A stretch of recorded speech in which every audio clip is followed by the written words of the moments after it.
Hello, this is another video in the Dr. Lee Hildebrand YouTube channel series focused on assisting with pertinent topics related to life, to resilience, to thriving, and to topics related to mental health itself. As a licensed psychologist, executive coach, life coach, and speaker, I'm seeking to add value to those that are looking for it in regard to this subject today. What I'd like to address today, and this was by request from one of my listeners, is how do we cope with the loss of someone due to suicide? This could be a loved one, this could be a family member, it could be a spouse, or even a neighbor or a friend. These situations can be incredibly difficult to deal with and very emotionally disturbing and stressful and traumatic, quite frankly.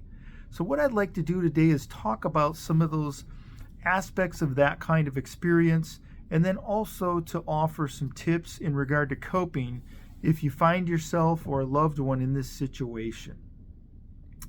And when you have a situation where someone has reached a point that they have assessed somehow in their mind or in their emotions that the pain of being alive is so great that they take that step to end their lives, it can be such a tragedy. I have worked with many families who have lost loved ones in their family to sort of more passive aspects of suicide or attempts of suicide, and unfortunately success of suicide through taking pills or things of that nature, all the way to real violent types of suicide, including jumping off of bridges or using a firearm or other types of situations. And as anyone can guess, it's incredibly stressful to families, and there can be very powerful emotions.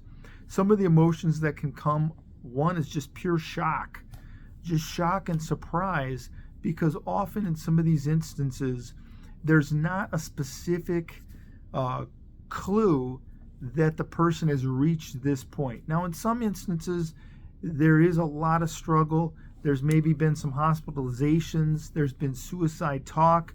There's been previous attempts. And then in other situations, sometimes it can really come to be a bit of a shock and a total surprise to friends and family members when this occurs. Another emotion that can occur is anger. We can become angry when a loved one or somebody we really care about decides to really exit their life, to go away from us in that form. In addition to that, there can be literally disbelief.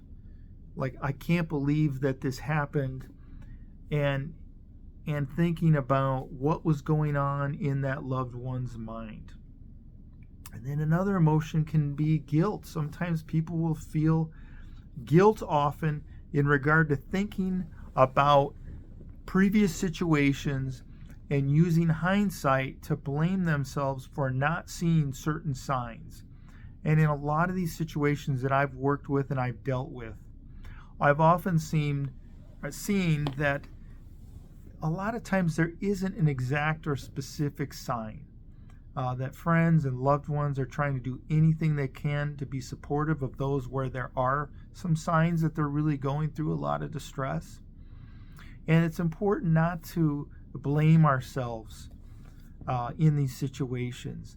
Many times that's a human reaction, and that is to do this hindsight type of reanalysis. And frankly, hindsight is a rigged game.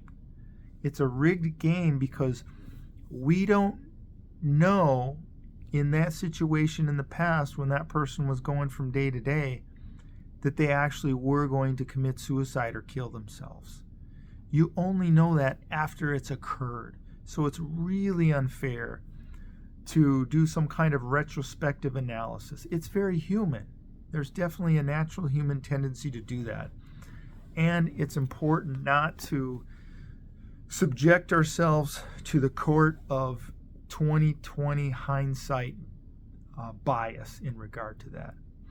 Another emotion that people can experience is despair. just really a sense of, what a shame, and a sense of the greatness of the loss, and just a despair about their own selves, their lives, the situation, their family.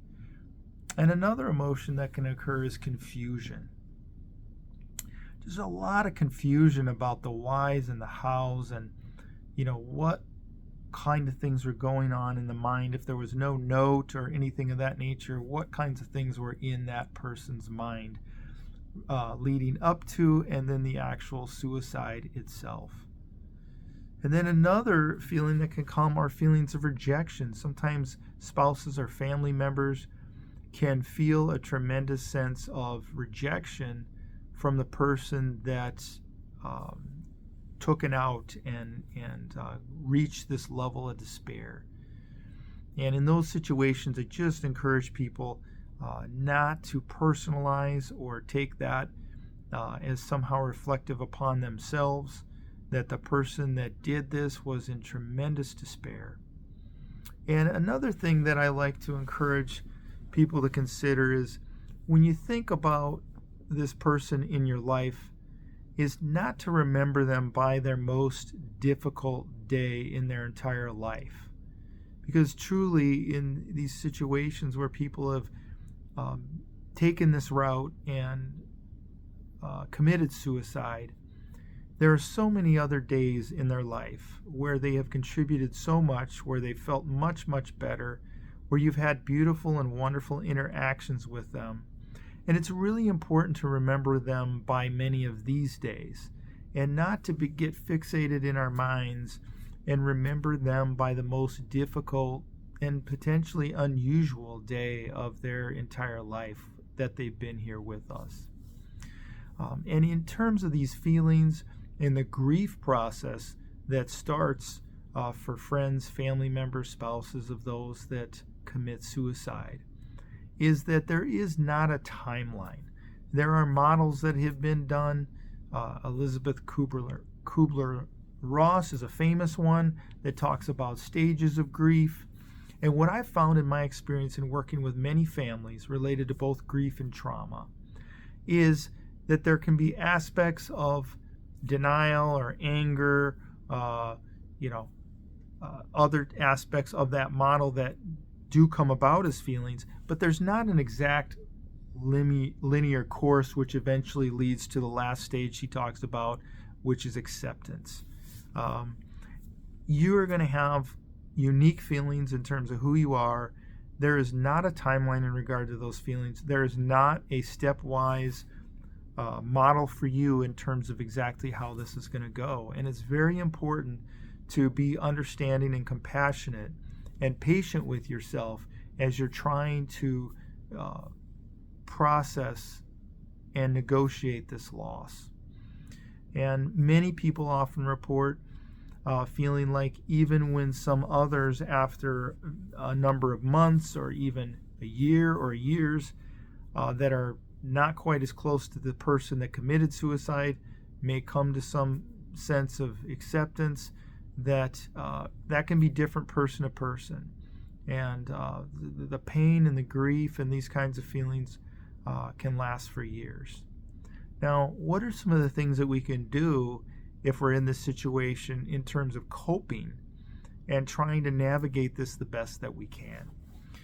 The first thing that we can do is, it's important to be able to talk about your feelings in regard to this experience with loved ones, with friends, those that are safe and appropriate and that will listen, those that are going through this with you, that have experienced this with this person as well, who care about them. It's so important to be able to speak your truth in your mind in regard to how this experience has impacted you. I've had clients that have done writing about it. I've had situations where clients have done certain events like a race or a certain challenge for themselves on behalf of the person that they've lost, as a way to try to memorialize and process the loss of that person. So please feel free to reach out to those around you. The worst case scenario is to completely bottle it up and keep it all to yourself. It's just absolutely too much for any one person to carry in that regard. Second thing you can do is to accept and recognize that you get to grieve in your own way. There are many ways that people grieve, and the best advice I would give for this is to try to grieve in ways that have the fewest level of side effects to you. Unfortunately, the way that some people try to cope is they might turn to alcohol or other substances or unhealthy behaviors to try to soothe themselves. And unfortunately, there's side effects and impacts on their lives that are negative that can come from that type of coping. So try to find ways to grieve in your best way. What's going to work for you and what's going to be healthy for you, that's not going to be something that's a detriment to your life and your well-being as you're trying to work your way through this. Now, another aspect of coping is there are going to be painful days that sometimes feel like they come out of nowhere, even after certain months and years have passed. Anniversaries can be very painful. It can be both the anniversary that the person committed suicide, it can be their birthday, it can be the first holidays that one experiences without this loved one. Those can be really difficult moments, and they can bring up their own type of unique pain. So it's important to be able to talk about and in some ways, to some extent, prepare for those types of anniversaries. I know that there's a lot of unique ways that you can do that. Sometimes families will develop rituals of honoring that person. I've known of families that have gone out in the community and done acts of service to commemorate that person on that specific day and to really seek to add value in the community, or taking time together and gotten together even if they have other things going on that day, or taking that day off from work and spending time together. Everybody has their own unique way that they're going to approach that. And then the other aspect is take your time. Take your time as you're coping with this. Be gentle on yourself in regard to this. And also expect there are going to be some ups and some downs. And there's no specific timeline, as I said earlier, in regard to this pathway being your pain is up here and then it's just going to gradually come down. There'll be some up and down in regard to that. For many of you, there won't be a day that the pain is just going to be completely gone. In many cases, for the rest of your life, depending on how close you were to this person. But I will say that the pain changes over time if you deal with it and cope with it in healthy ways. The dial in terms of the intensity of that pain, if you do that, will turn down over time. And it will change. The other aspect that I would recommend is definitely, in addition to reaching out to friends and family members, seek support from other resources, professionals. There are support groups. For instance, in many faith denominations, they have a group called Grief Share, where people who have lost someone can come together and talk. There are many other groups that you can look up and seek out through Google and other resources. In addition to this, sometimes individual or even family counseling can really be helpful in being able to process and to talk through this tremendous loss. I know I've had the privilege of being a part of a lot of these situations, and am very grateful to be able to be on that sacred journey. Yes, it's very difficult to do, and at the same time, as we're going through this, we really need a witness. And we need a witness that has some understanding about how some of these ups and downs can be and that pathway. So don't be hesitant to do that. It is not wise to just suffer alone in regard to this kind of grief and this kind of trauma. And then lastly, I'd like to say is to be gentle and compassionate upon yourself, your other family members, and have compassion for the person that had that worst day of their life where they reached that point where they let it go. Have compassion for the person that committed suicide, that reached that point of pain that just completely overwhelmed them on that day. Sometimes in There may be some judgments from some other people or some people in regard to that. And I think it's just really important to have humility and have compassion for that person. And then also have compassion for ourselves as we're grieving that person, we're grieving the situation and all of the pain that goes with that. So my hope today is that this video has been helpful for those of you that have experienced this. It is a very difficult experience. My heart goes out to you in terms of this. And if there's any other way that I can be a support, please reach out to me at lakeshorepsychologyservices.com for my contact information. I'd be glad to provide any help or support that I can. If there's any ideas for other videos that might parallel with this, that could be really helpful to you, just let me know in the comments section. And if you found this helpful, please like the video or send it to others that you think could benefit from some of these thoughts, or subscribe to my channel if you'd like.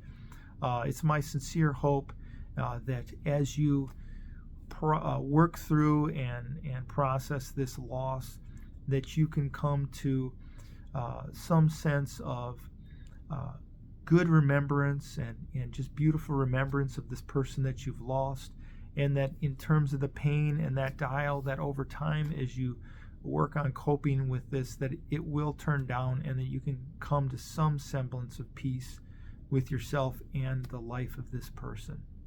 Wishing you all well. Thanks for tuning in today.